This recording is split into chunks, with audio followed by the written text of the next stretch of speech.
Hello, English learners around the world. Welcome back to Read, Learn, Listen, the podcast that transforms your English learning journey through incredible real-life stories.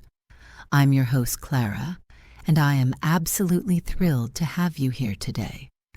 If this is your first time joining us, let me tell you what we're all about. Read, Learn, Listen is designed specifically for A1 and A2 English learners who want to improve their listening skills, expand their vocabulary, and discover amazing stories about the people and companies that changed our world. Today we're diving into one of the most incredible success stories in business history. We're talking about a company that started in a garage with just two friends and $1,300 and grew to become the most valuable company on earth, worth over $3 trillion. That company is Apple, and this isn't just a story about computers and phones. This is a story about friendship, dreams, failure, comeback, and the power of thinking differently. It's the story of how two young men named Steve Jobs and Steve Wozniak changed not just technology, but the entire way we live, work, and communicate. In today's episode, you'll learn simple, clear English while discovering how Apple started in a small garage in California, why Steve Jobs left the company he created, how the iPod changed the music industry forever, the incredible story behind the iPhone, and how Apple became the giant it is today. Whether you're preparing for English exams, improving your conversation skills, or just love inspiring business stories, this episode has something special for you. I'll speak clearly, explain new vocabulary, and help you understand both the language and the amazing world of innovation and entrepreneurship. So grab your notebook, get comfortable, and prepare to be inspired. By the end of today's episode, you'll not only have improved your English, but you'll also understand how persistence, creativity, and vision can literally change the world. Are you ready to read, learn, and listen to the incredible Apple story? Let's begin this amazing journey together. The success story of Apple, from garage to global giant, a complete guide for English learners. Table of contents. Introduction. The Apple story. Steve Jobs, the dreamer. Steve Wozniak, the inventor. The beginning, a garage in California, the first Apple computer. Growing fast, early success. Difficult times, when Apple almost failed. Steve Jobs leaves Apple. The return, Jobs comes back. The iMac, a new beginning. The iPod, music revolution. The iPhone, changing everything. The iPad, creating new markets. Tim Cook, the new leader. Apple today, the biggest company. Apple's vision and values. How Apple changed the world. Lessons we can learn. Important words. Vocabulary. Questions and activities. Introduction. The Apple story. Apple is one of the most successful companies in the world. Today, Apple makes iPhones, iPads, Mac computers, and many other products that millions of people use every day. But Apple's story did not start in a big office building. It started in a small garage in California in 1976. Two young friends, Steve Jobs and Steve Wozniak, had a big dream. They wanted to put a computer in every home. At that time, this dream seemed impossible.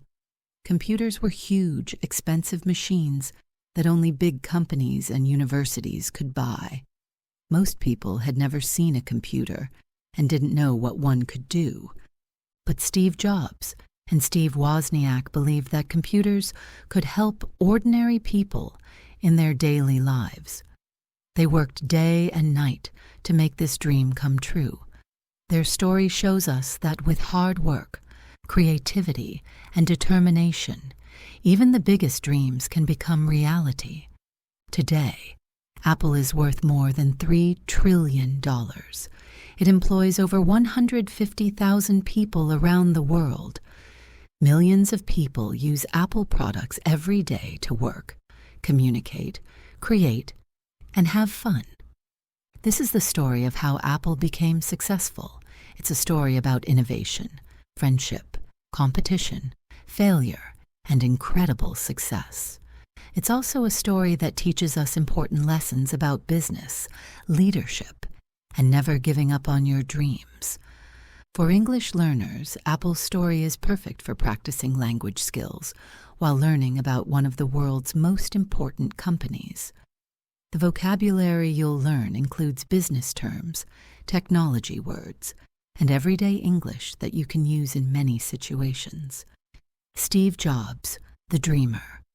Stephen Paul Jobs was born on February 24, 1955, in San Francisco, California. Steve was adopted as a baby by Paul and Clara Jobs, a loving family who supported his interests and encouraged his creativity. As a child, Steve was very curious and intelligent, but he sometimes had trouble in school. He asked many questions and didn't like following rules that didn't make sense to him. Some teachers thought he was difficult, but others recognized that he was very smart and creative. Steve's father, Paul Jobs, worked with his hands fixing cars and building things. He taught Steve that if you're going to make something, you should make it perfectly, even the parts that people can't see. This lesson became very important in Steve's later work at Apple. When Steve was young, he lived in Silicon Valley, an area near San Francisco where many technology companies were starting to grow. He was surrounded by engineers and inventors who were creating new electronic devices. This environment helped shape his interest in technology. Steve had several important characteristics that made him a successful leader. Vision. Steve could imagine products that didn't exist yet. He could see how technology could make people's lives better. Perfectionism. Steve wanted everything to be perfect. He paid attention to every small detail, from how a product looked to how it felt in your hand. Determination. When Steve believed in something, he never gave up, even when other people said it was impossible. Communication. Steve was excellent at explaining his ideas to other people. He could make complex technology sound simple and exciting. Leadership. Steve could inspire people to work harder than they ever thought possible. As a teenager, Steve became interested in Eastern philosophy and spirituality. He traveled to India looking for wisdom and spent time thinking about the meaning of life. This spiritual side influenced his belief that technology should be simple, beautiful, and help people live better lives. Steve also developed a love for design and art. He believed that technology products should not only work well, but should also be beautiful to look at and pleasant to use. This combination of technology and art became a key part of Apple's success. Steve Wozniak, the inventor. Stephen Gary Wozniak was born on August 11, 1950, in San Jose, California. Unlike Steve Jobs, who was interested in business and design, Steve Wozniak, called Woz by his friends, was fascinated by electronics and engineering. As a child, Woz loved taking apart electronic devices to see how they worked. His father was an engineer who taught him about electronics and encouraged his interest in building things. Woz was the kind of child who could spend hours working on electronic projects in his room. Woz was extremely intelligent, especially with mathematics and science. In school, he was known as the electronics expert. Other students came to him when they needed help with science projects or wanted to understand how electronic devices worked. While Steve Jobs was the dreamer who imagined what could be possible, Steve Wozniak was the technical genius who figured out how to make those dreams reality. Woz had special talents that made him perfect for creating Apple technical genius. Woz understood electronics better than almost anyone his age. He could design complex circuits and solve difficult technical problems. Creativity. Woz didn't just copy other people's designs. He invented new and better ways to make electronic devices work. Simplicity. Like Steve Jobs, Woz believed in making things simple, but while Jobs focused on making products simple to use, Woz focused on making them simple to build. Generosity. Woz loved sharing his knowledge with other people. He enjoyed teaching others about electronics and helping them with their projects. Humility. Unlike many geniuses, Woz was modest about his abilities.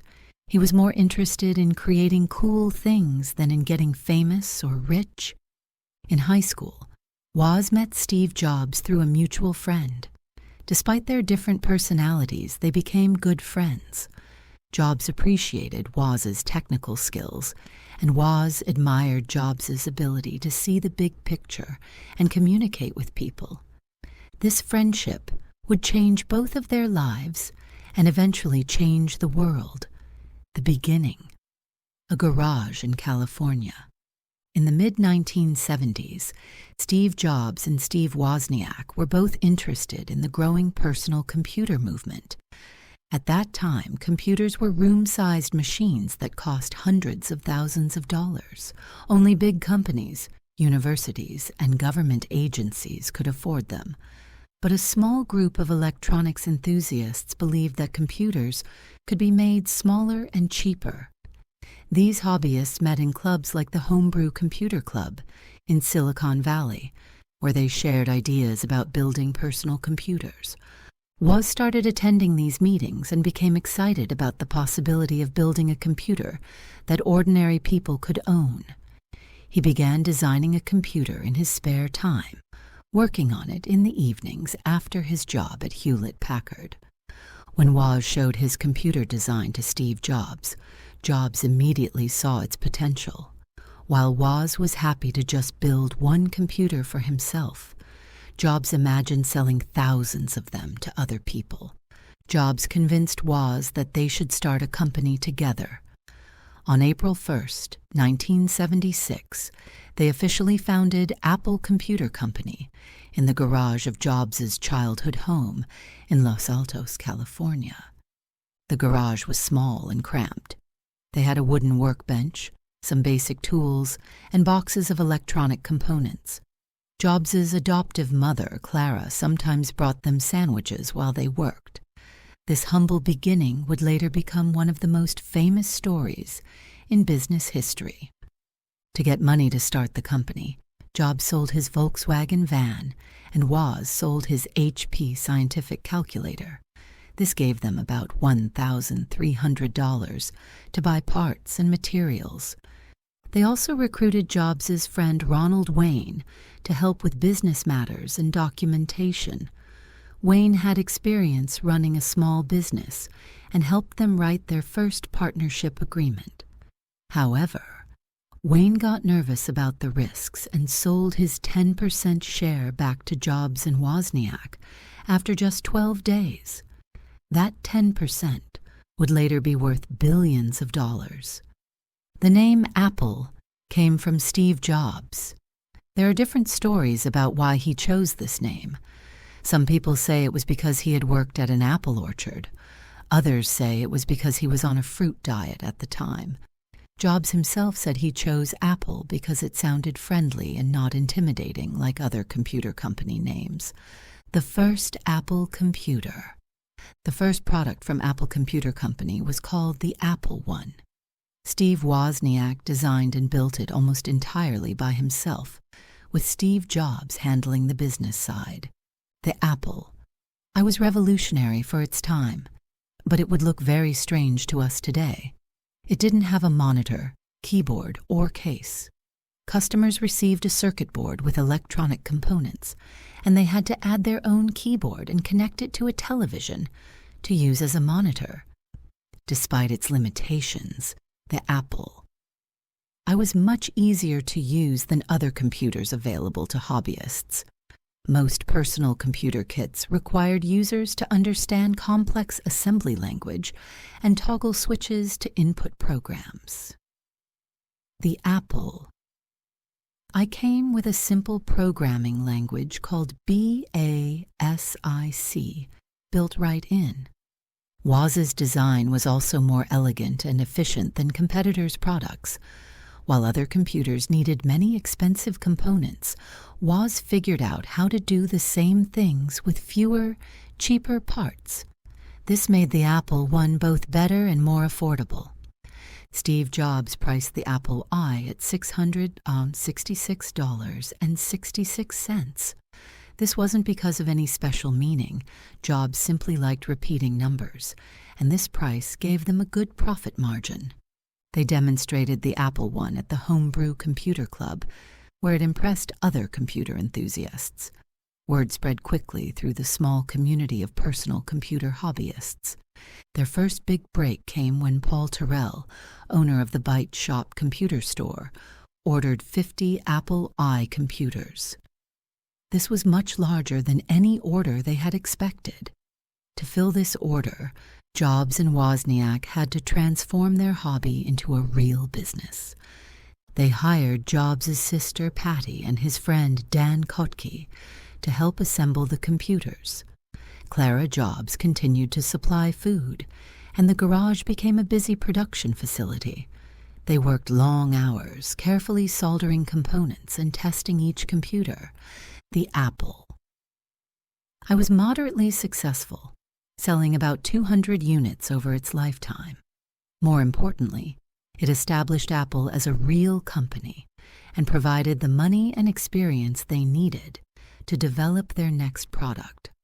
While working on fulfilling Apple I orders, Woz was already designing a much more advanced computer, what would become the Apple II.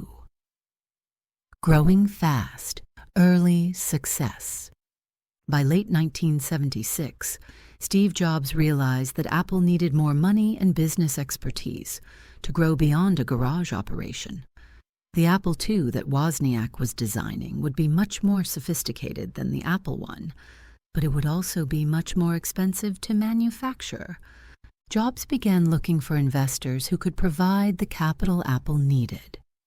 Through connections in Silicon Valley, he met Mike Markkula, a former Intel executive who had made millions from stock options and was looking for interesting investment opportunities. Markkula was impressed by the Apple II prototype and by Jobs' vision for the personal computer market. In January 1977, he invested $250,000 in Apple and became a partner in the company. This investment allowed Apple to move out of the garage and into a real office building. Markkula brought more than just money. He had experience marketing high-tech products and helped Apple develop a professional business plan. He also introduced the concept of marketing to Apple, something that would become crucial to the company's success. The Apple II, launched in April 1977, was a complete personal computer system. Unlike the Apple I, it came in an attractive plastic case with a built-in keyboard. Users could connect it to any color television and start using it immediately. The Apple II had several features that made it special. Color graphics. While most computers displayed only text, the Apple II could show colorful pictures and simple animations. Sound. It could make music and sound effects, making it much more entertaining to use. Expansion slots. Users could add new capabilities by plugging in additional circuit boards. Excellent software. The Apple II came with good programming languages and applications. Reliability. Wozniak's careful engineering made the Apple II very stable and dependable. The Apple II was an immediate success. Computer stores couldn't keep them in stock, and Apple had to work frantically to increase production. The company grew from 3 people to over 100 employees in just 2 years. One of the most important software programs for the Apple II was VisiCalc, the first electronic spreadsheet. This program transformed the Apple II from a hobbyist toy into a serious business tool. Many companies bought Apple II computers specifically to run VisiCalc. By 1980, Apple was selling over 100,000 computers per year and had revenues of over $100 million. The garage startup had become one of the fastest-growing companies in American history. Difficult times when Apple almost failed. Despite the incredible success of the Apple II, Apple faced serious challenges in the early 1980s. The computer industry was changing rapidly, and new competitors were entering the market. The biggest threat came from IBM, the world's largest computer company. In August 1981, IBM introduced the IBM PC, which quickly became very popular with businesses. Unlike Apple, IBM used standard components that other companies could copy, creating a whole industry of IBM-compatible computers. Steve Jobs realized that Apple needed to respond with innovative new products. The company worked on several advanced projects simultaneously. The Apple III. This was supposed to be a more powerful computer for business users, but it had serious technical problems and overheating issues. The Lisa, named after Jobs' daughter, this computer introduced many new ideas like a graphical user interface and a mouse, but it was very expensive. The Macintosh. This project aimed to create an easy-to-use computer that would bring advanced technology to ordinary people. However, Apple's rapid growth had created internal problems. Different teams were working on competing products, and there was confusion about the company's direction. Steve Jobs was known for being demanding and sometimes difficult to work with, which created tension within the company. The Apple III was a particular disaster. It was rushed to market before the technical problems were fully solved, and many units failed. This damaged Apple's reputation and cost the company millions of dollars. Meanwhile, IBM PC sales were growing rapidly. By 1982, IBM was selling more personal computers than Apple, despite entering the market much later. Many software companies began focusing on IBM-compatible computers instead of Apple products. Apple's stock price fell, and some industry experts began predicting that the company wouldn't survive. The media, which had previously celebrated Apple's success, now wrote articles questioning whether the company had lost its way. Inside Apple, there were disagreements about strategy. Some executives wanted to focus on the business market and compete directly with IBM. Others, including Steve Jobs, believed Apple should continue to focus on innovative, easy-to-use products for consumers. These challenges taught Apple important lessons about competition, quality control, and the need for clear strategic direction. The company would need all of these lessons to survive the difficult years ahead. Steve Jobs leaves Apple. In the early 1980s, Apple was struggling with internal conflicts and external competition. Steve Jobs was becoming increasingly frustrated with the company's direction and his role within it. In 1983, Apple hired John Sculley as CEO. Sculley had been president of Pepsi-Cola and was known as an excellent marketer. Jobs personally recruited Sculley with the famous question, "Do you want to sell sugar water for the rest of your life? Or do you want to come with me and change the world?" Initially, Jobs and Sculley worked well together. Sculley brought marketing expertise and business discipline to Apple, while Jobs continued to drive innovation and product development. However, by 1985, serious disagreements had developed between Jobs and Scully. They had different views about Apple's future direction. Jobs' vision: focus on revolutionary, innovative products that would create new markets, even if they were expensive, and appealed to a smaller audience. Scully's vision: create products that could compete effectively against IBM and other established companies by being more affordable and business-focused. The disagreement came to a head over the future of the Macintosh. The Mac had been launched in 1984 with great fanfare, but sales were disappointing. Jobs wanted to continue investing in the Mac and making it more powerful, while Scully wanted to focus on products that could generate immediate profits. In May 1985, the conflict reached a crisis point. Jobs attempted to remove Scully as CEO and take control of the company himself. However, Apple's board of directors supported Scully, and Jobs found himself without power in the company he had co-founded.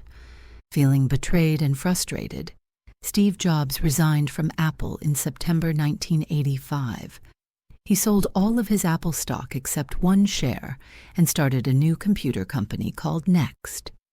Jobs took several key Apple employees with him to Next, which created additional tension and legal disputes with Apple. The departure was bitter and painful for everyone involved. Many people thought this was the end of Steve Jobs' career in the computer industry. Apple continued without its co-founder, while Jobs focused on building Next into a competitor to his former company. This period taught both Jobs and Apple important lessons. Jobs learned about business management and the importance of building consensus with colleagues and board members. Apple learned how much it depended on Jobs' vision and innovation, though this lesson would take several years to fully understand. The return. Jobs comes back. After Steve Jobs left Apple in 1985, both he and the company he co-founded went through difficult periods. Jobs spent 12 years building Next Computer and also purchased the animation studio that became Pixar. Meanwhile, Apple struggled to find its direction without its visionary co-founder. During the late 1980s and 1990s, Apple tried many different strategies. The company introduced dozens of new products, including various Mac models, printers, digital cameras, and even video game consoles. However, most of these products failed to capture significant market share. Apple's biggest problem was that it had lost its focus on innovation and simplicity. Instead of creating revolutionary products, the company was trying to compete with everyone in every market. This strategy confused customers and diluted Apple's brand identity. By 1996, Apple was in serious trouble. The company was losing money, market share was declining, and many industry experts predicted that Apple would go out of business. The board of directors realized they needed to make dramatic changes to save the company. Interestingly, Apple's solution came from an unexpected source: Next Computer, Steve Jobs' company. Apple needed a new operating system for its computers, and Next had developed advanced software that could provide this foundation. In December 1996, Apple announced it would purchase Next for $429 million. This acquisition brought Steve Jobs back to Apple, initially as an advisor to the CEO. However, it quickly became clear that Apple needed Jobs in a leadership role. In July 1997, the board asked Jobs to become interim CEO. After 12 years away, Steve Jobs was back in control of the company he had co-founded. Jobs immediately began making dramatic changes. Product focus. He canceled dozens of confusing products and focused Apple's efforts on a few key areas. Team building.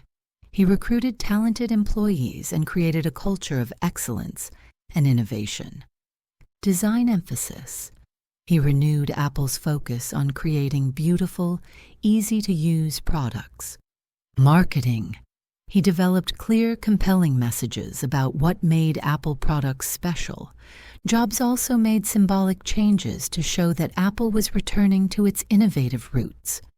He brought back the colorful Apple logo and emphasized the company's creative, rebellious spirit. The return of Steve Jobs marked the beginning of Apple's transformation from a struggling computer company into the world's most valuable corporation. The iMac, a new beginning. When Steve Jobs returned to Apple in 1997, one of his first priorities was creating a new computer that would demonstrate Apple's renewed focus on innovation and design. This computer would become the iMac. Jobs assembled a team led by Jonathan Ive, a young British designer who shared Jobs' passion for elegant, functional design. Together, they began working on a computer that would be fundamentally different from anything else on the market. The original iMac, introduced in May 1998, was revolutionary in several ways. Translucent design. Instead of the boring beige boxes that dominated the computer industry, the iMac featured a translucent, colorful plastic case that looked more like a piece of art than a computer. All in one. The iMac combined the computer and monitor into a single unit, making it simple to set up and use. Internet ready. As the name suggested, the I stood for Internet. The iMac was designed to make it easy for people to get online. No floppy disk. Jobs made the controversial decision to eliminate the floppy disk drive, pushing users toward more modern storage methods. Easy setup. Users could literally plug in the iMac and be online within minutes, without needing technical expertise. The iMac's marketing campaign was as innovative as the product itself. Apple's advertisements focused on the computer's design and ease of use rather than technical specifications. The tagline, "Think Different," became one of the most famous slogans in advertising history. Industry experts were initially skeptical. Many predicted that consumers wouldn't buy a computer that looked so different from traditional designs. They were wrong. The iMac became an immediate hit. Apple sold 278,000 iMacs in its first 6 weeks, making it the fastest-selling computer in America. By the end of 1998, Apple had sold over 800,000 iMacs. More importantly, the iMac attracted new customers to Apple. Many people who had never owned a Mac before were drawn to its friendly design and easy setup. The iMac also became popular in schools, helping introduce a new generation to Apple products. The success of the iMac proved several important things. Consumers cared about design, not just technical features. Apple could still create innovative products that captured people's imagination. There was a market for computers that were easy and fun to use. Steve Jobs' vision for Apple was still relevant in the late 1990s. The iMac saved Apple from bankruptcy and began the company's transformation into a design-focused technology company. It also established the foundation for all of Apple's future successes. The iPod, music revolution. After the success of the iMac, Steve Jobs began looking for new opportunities to expand Apple beyond computers. He noticed that people were starting to download music from the internet, but the experience was complicated, and the sound quality was often poor. Jobs saw an opportunity to create a better way for people to enjoy digital music. In 2001, Apple introduced 2 revolutionary products that would change the music industry forever: the iPod music player and the iTunes software. The original iPod was a small white device that could store up to 1,000 songs. At the time, this seemed amazing. You could carry your entire music collection in your pocket. The iPod's design reflected Apple's new focus on simplicity and elegance. Key features of the iPod included large storage. Using a small hard drive, the iPod could store much more music than competing devices that used flash memory. Simple interface. The iPod's scroll wheel made it easy to navigate through thousands of songs quickly. Great design. The iPod was beautiful, with clean lines and a premium feel that made it desirable as a fashion accessory. Long battery life.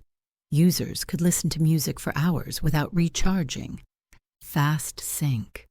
The iPod could quickly sync with iTunes on your computer to update your music library. However, the iPod alone wasn't enough. Jobs realized that Apple also needed to solve the problem of how people obtained digital music.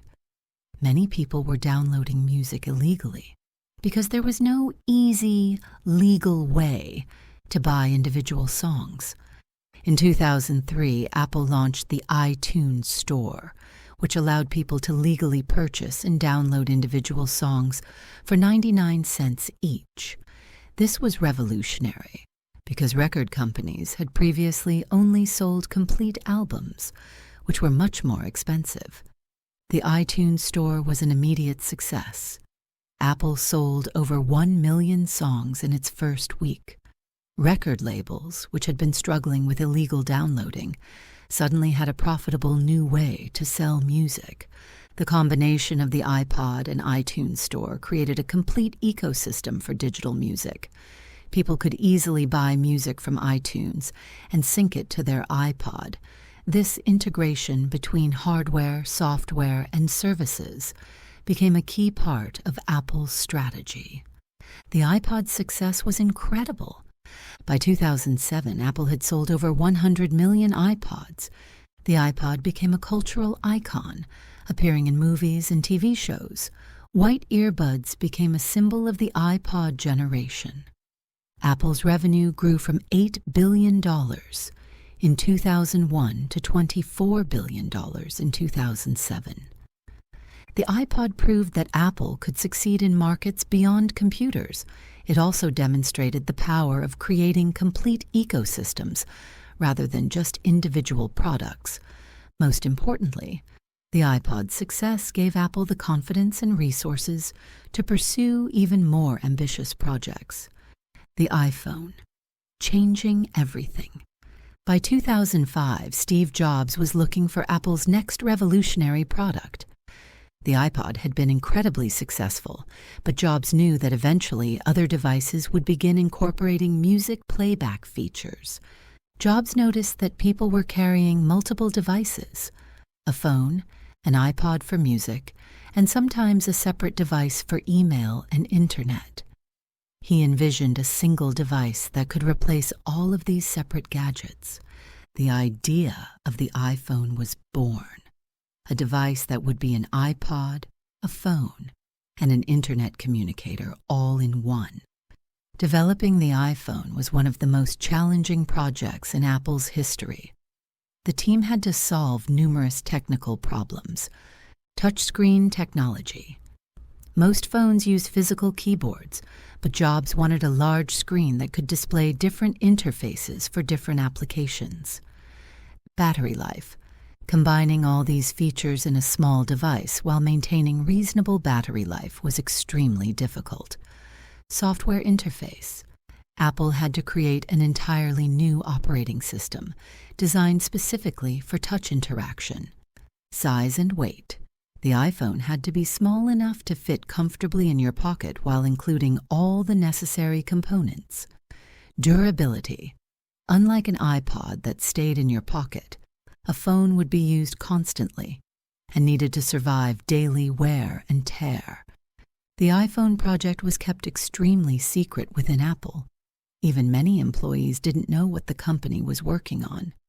Jobs personally oversaw every detail of the design and development process. On January 9th, 2007, Steve Jobs introduced the iPhone at the Macworld Conference in San Francisco. His presentation became one of the most famous product launches in business history. Jobs demonstrated how the iPhone could make phone calls with crystal clear quality, play music and videos like an iPod, browse the internet with a full web browser, send and receive email, take high-quality photos, run applications designed specifically for the device. The iPhone's interface was revolutionary. Instead of physical buttons, users controlled the device by touching the screen with their fingers. The interface was intuitive.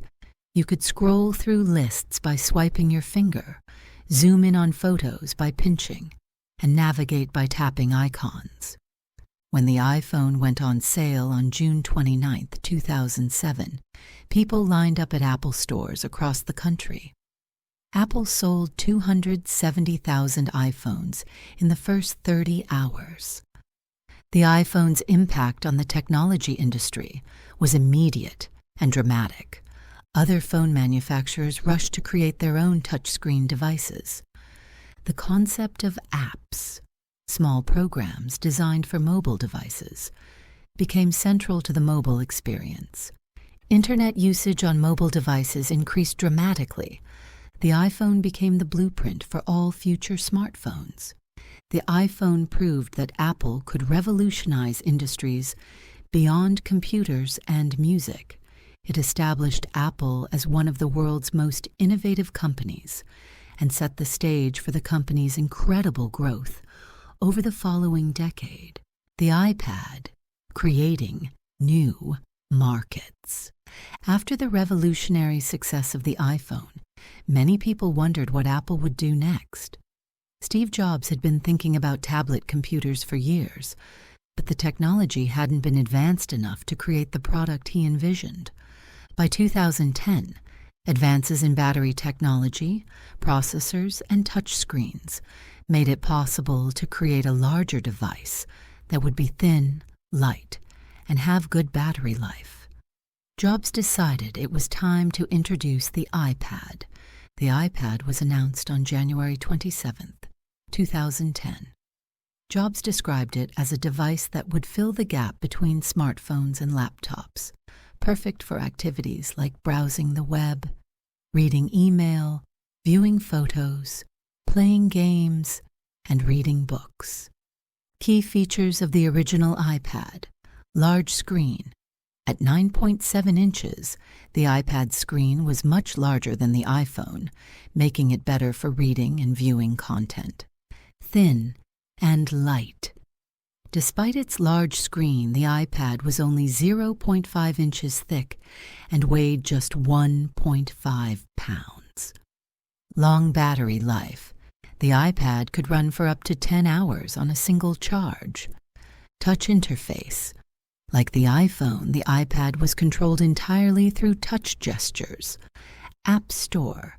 The iPad could run iPhone apps and new apps designed specifically for its larger screen. Multiple models. Apple offered Wi-Fi-only models and versions with cellular connectivity. Initially, many technology experts were skeptical about the iPad. They questioned whether there was a market for a device between phones and computers. Some critics called it just a big iPhone and predicted it would fail. They were completely wrong. The iPad was an immediate success. Apple sold 300,000 iPads on the first day and reached 1 million sales faster than either the iPhone or iPod. By the end of 2010, Apple had sold 7.5 million iPads. The iPad created an entirely new product category: tablet computers. Within a few years, dozens of companies were making their own tablets, but Apple maintained the dominant position in this market. The iPad proved useful in ways that even Apple hadn't fully anticipated. Education. Schools began using iPads to enhance learning, with students using educational apps and digital textbooks. Healthcare. Doctors and nurses used iPads to access patient records and medical information. Business. Many professionals found iPads useful for presentations, note-taking, and accessing business applications. Entertainment. The iPad became popular for watching videos, playing games, and reading digital magazines and books. Art and creativity. Artists discovered that the iPad, especially with a stylus, was an excellent tool for digital art and design. The success of the iPad demonstrated Apple's ability to create entirely new markets. The company didn't just make a better version of existing products. It created products that people didn't know they needed until they saw them. The iPad also reinforced Apple's ecosystem strategy. People who owned iPhones were more likely to buy iPads and vice versa, because the devices worked seamlessly together. Tim Cook, the new leader. In August 2011, Steve Jobs made one of the most difficult decisions of his career.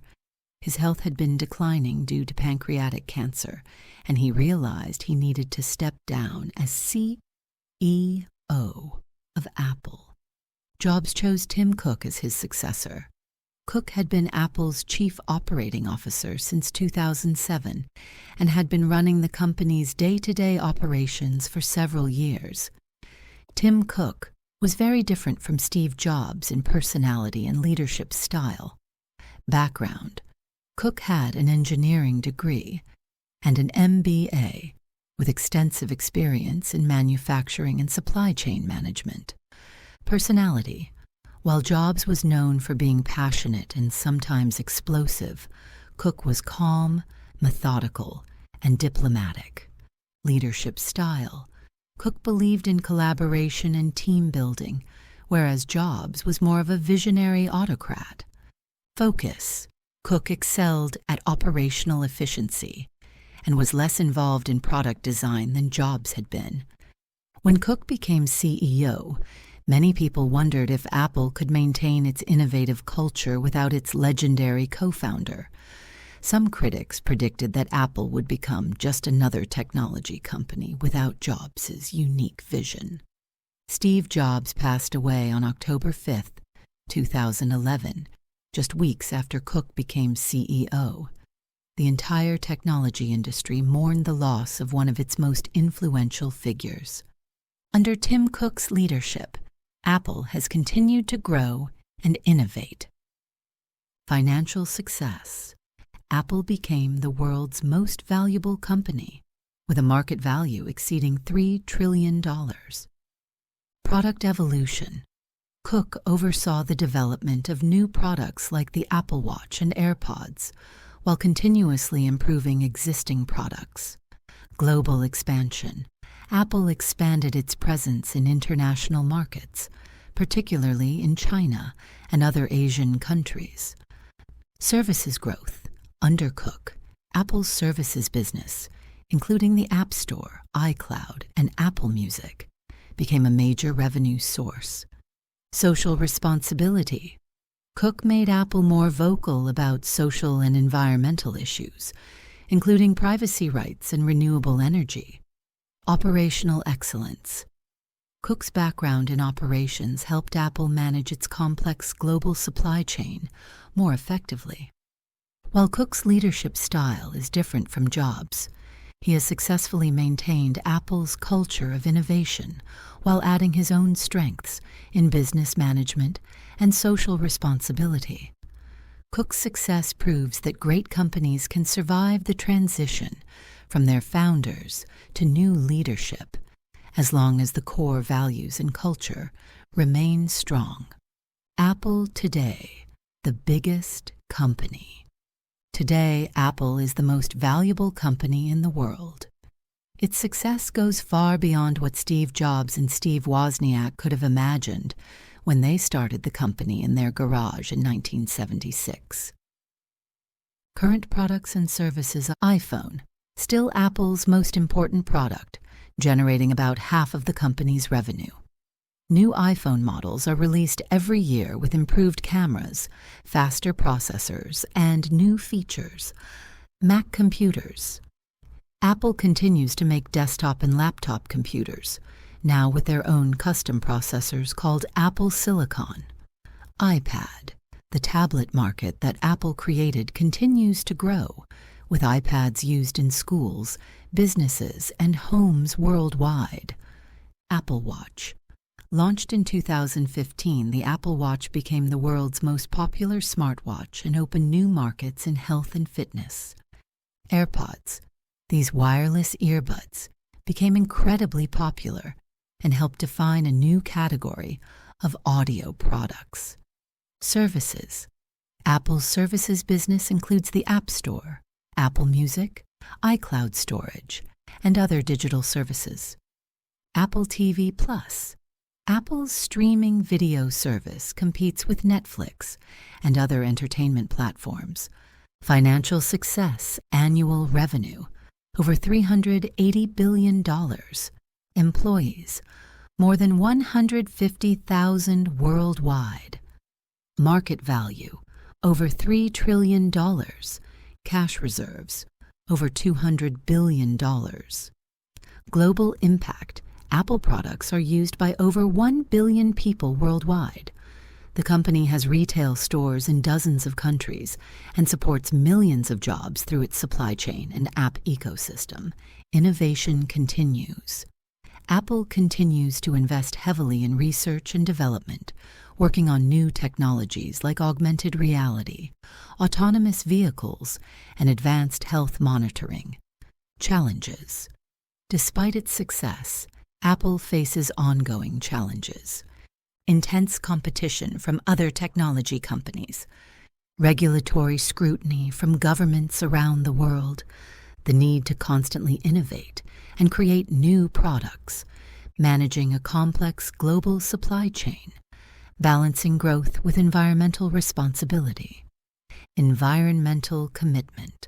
Under Tim Cook's leadership, Apple has